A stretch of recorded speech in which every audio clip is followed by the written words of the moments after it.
Today's guest is SpaceMan Zack. He's a multi-genre recording artist who's been posting his songs online for almost a decade. Since then, he's earned over 100 million streams on all platforms, earning a loyal fan base and full-time music career. Today we talk to him about everything from creating an artist identity, navigating the music industry, and how to strategically tailor a song to connect with a global audience. Now, with all that being said, coming to you from my remote studio, I hope you enjoy the interview. Zack, welcome to the show. What's up? Thank you for having me. So, my first question, over the course of your career, you've produced so many different types of music where you've done everything from acoustic stuff, punk stuff, rap, emo, hyperpop. And one thing I find really interesting is that despite these different styles, you still manage to keep a very authentic but evolving SpaceMan Zack sound on all your records. And I wanted to know, what was the process like when it came to first finding or discovering and developing that sound or voice, and how do you manage to stay connected to that when you're working with so many different types of music? So honestly, like finding that voice, there was a long time that I made music before I was even SpaceMan Zack. So there was like a long time of like trials and like, I don't like this, I don't like this, I don't like this. And then I actually linked up with Aubrey, and I kind of give him credit for being like a big creative director in my life, because he actually like helped find the SpaceMan Zack sound with me. Um, but I mean, I remember just like kind of messing around with stuff and like not liking certain stuff, liking certain stuff. And then one day, me and my engineer, J4Y at the time, we just made a song, and it just like, all of a sudden I was like, oh, this is like so cool. I love this. And it felt natural. And then from there, growing up, I listened to like a bunch of different types of music. So I wanted to like branch out and like try things just to see if I could do them. But I always it was partially like for like fans, like I don't want to like desert them, and like so I want to bring SpaceMan Zack into this style, but also for myself, Right. like I want to try these styles, but these styles might not necessarily be like completely me. So why don't I move SpaceMan Zack into it instead of like, you know what I'm saying? So it's just always been like a fun. That's the coolest thing about music, is that I can kind of just do whatever I want, you know? Absolutely. And it's interesting because you were sort of talking about like deserting fans and stuff like that. And it kind of actually leads a little bit into my next question, which is something I've noticed with a lot of artists who try or like experiment with like a different sound. They Yeah. often will get like pushback from fans saying they wish they still made music like when they first started or whatever. And it's funny because if I look at early on in your career, you've always, at least to me, been very free in making the music that you want to make. Mhm. And so I feel like a criticism like that would definitely not apply to you. But I was wondering, how do you weed through sort of that feedback, and how much of the audience and like outside opinions do you bring into the studio with you when you're creating a song? Yeah. So it's funny because I do get that actually a lot. And Hmm. I get it a lot, and it's so funny because I can tell when someone started listening to me, and Right. like I love that. I love everyone who listens to me. That you guys are amazing. But I can tell when they started listening to me, because certain people will be like, "Oh, we want Coke in the bathroom Zach back," and then certain people will be like, "Oh, we want, Saturday Night Zach back." And I'm like, "Oh, so you just started listening like here." And like, so people Right. come in during my different genre switches, and then they think that's the OG Zach, right? Right. Which is so funny, and like no hate either way. But yeah, I mean, I do get that a lot. I think that something that was true to me when I first started making music and till now is, first and foremost, I make the music for myself. I Right. started making music when nobody was listening to me, and it was all for me. Like, it was like, this is what I like. This makes me feel good. I made the music as like therapeutic for me. And so like, if it was something that made me feel good, I put my stamp on it. And so I carried that throughout my whole career. And so like some people would be like, "Hey, we don't like this direction you're going," and I'm like, hey, listen, hopefully I'll get back to the direction you like eventually. But like until then, this is where I'm at. But there is a part of me, that goes into the studio. I try to not think about it too much where I'm like chasing hits where I'm like, "Oh, I have to do this because the fans are going to like this." But there Right. is a part, I think in every musician where like you're recording a song and you're like, "Oh, I should throw this nod to like I'm working on this new album and there's a lot of nods to my old music and I'm like, "Oh, Hmm. the fans are going to love that shit." Like they're going to love the Easter eggs, you know what I'm saying? Like so there is like a give and take there. Oh, for sure, for sure. So, moving on, you've managed to have a very, high output of songs. You're talking about working on an album right now, but you've had consistent singles, EPs, and even full-length albums being released regularly. And just to give context for people who might not know, right now you have over, I think, 200 songs published on your SoundCloud, which is like really impressive when you think about it. I didn't even know Um, that. That's yeah, crazy. it was like specifically because I just looked it up. It was like 206 songs on SoundCloud. Hell yeah. Um, but it did make me wonder, with such a large and like sizable library of music, I feel like it's normal to repeat similar ideas or themes over multiple songs.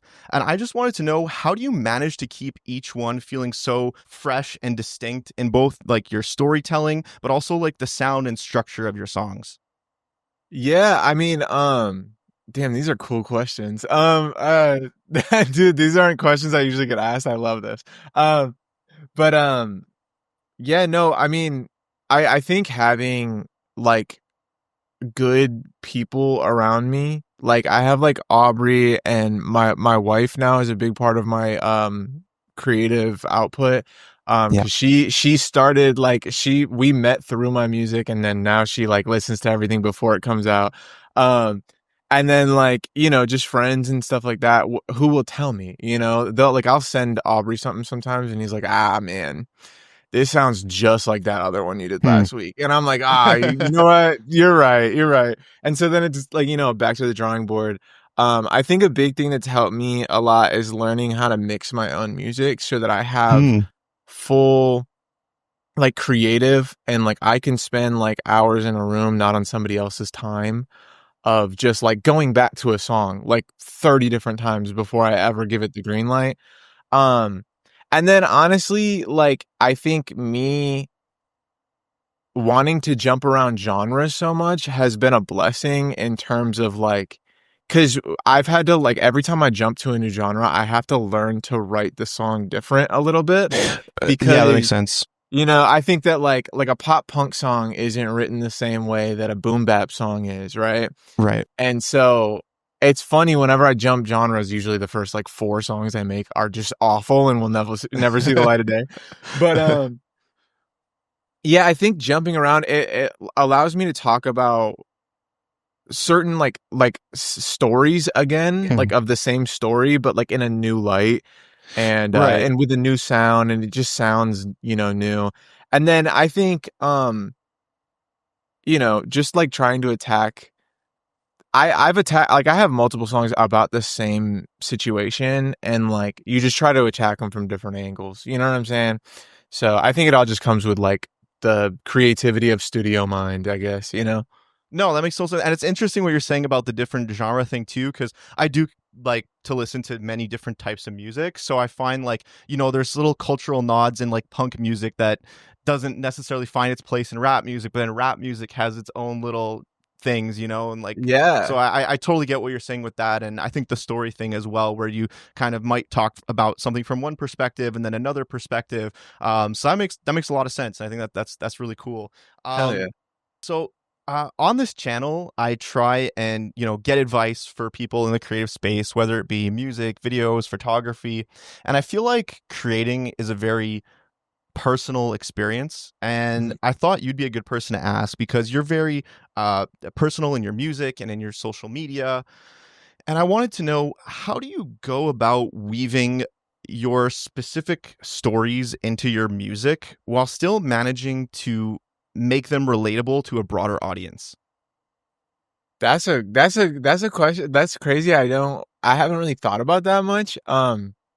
So it's funny because like I said, before, like the music that I make has always been for me first. And so I think that part of it has just been luck a little bit. Like Hmm. I have definitely not like been there's been a couple times where I'm like, "Oh, how can I make this appeal to everybody?" But then like for the most part, it's really like I I think that when I write a song, sorry, I'm thinking about this a lot. No problem. No problem. Take your uh time. yeah, this one threw me. When I'm writing a song, I think for the lyrics wise, I kind of just like don't think about anyone else. Like it's like I'm gonna tell what I need to tell. I'm gonna say what I need to say, and it's usually like I need to get this off my chest. And Right. so I just do it. And then I think melodically is where it almost comes into like, okay, how can I structure this now Yeah. to where like people will relate to it because it like I think that there's like a something to be said about like when someone hears like a melody that they really like, it allows them to like take lyrics that might not exactly pertain to their life and Yeah. like flip it to themselves. So I've had a lot of people like for example my song Hollywood Devil. Um a lot of people have hit me up and they're like, "Dude, this is the perfect breakup song. Oh my god, I love this song." Dude, that song I wrote that song about cocaine that I was doing in Los Angeles. And like I was like having a really hard time mentally about how like the addiction was getting. And so I Right. wrote that song like the devil in Hollywood is drugs. And so like Hmm. I tell people that sometimes and they're like, "Oh my god.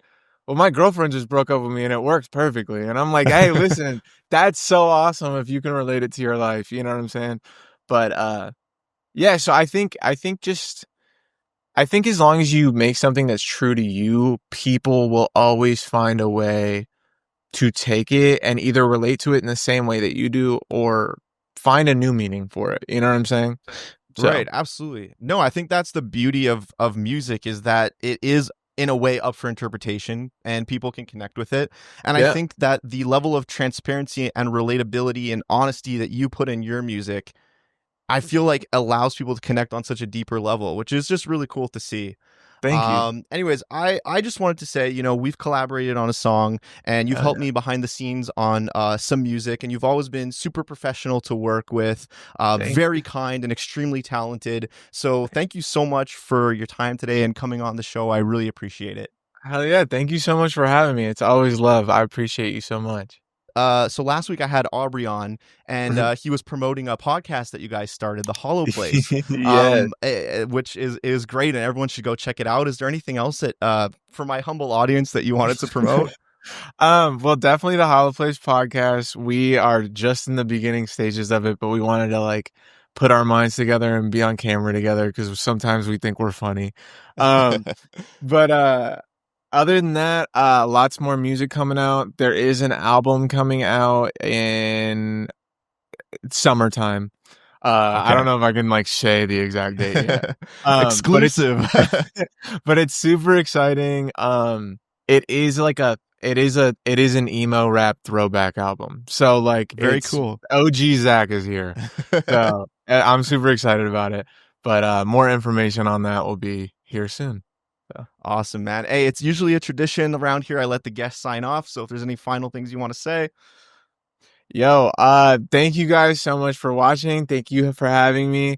I love you guys. Go tell somebody you love them today. Spread positivity and be your best selves and go create some magic. Hell yeah.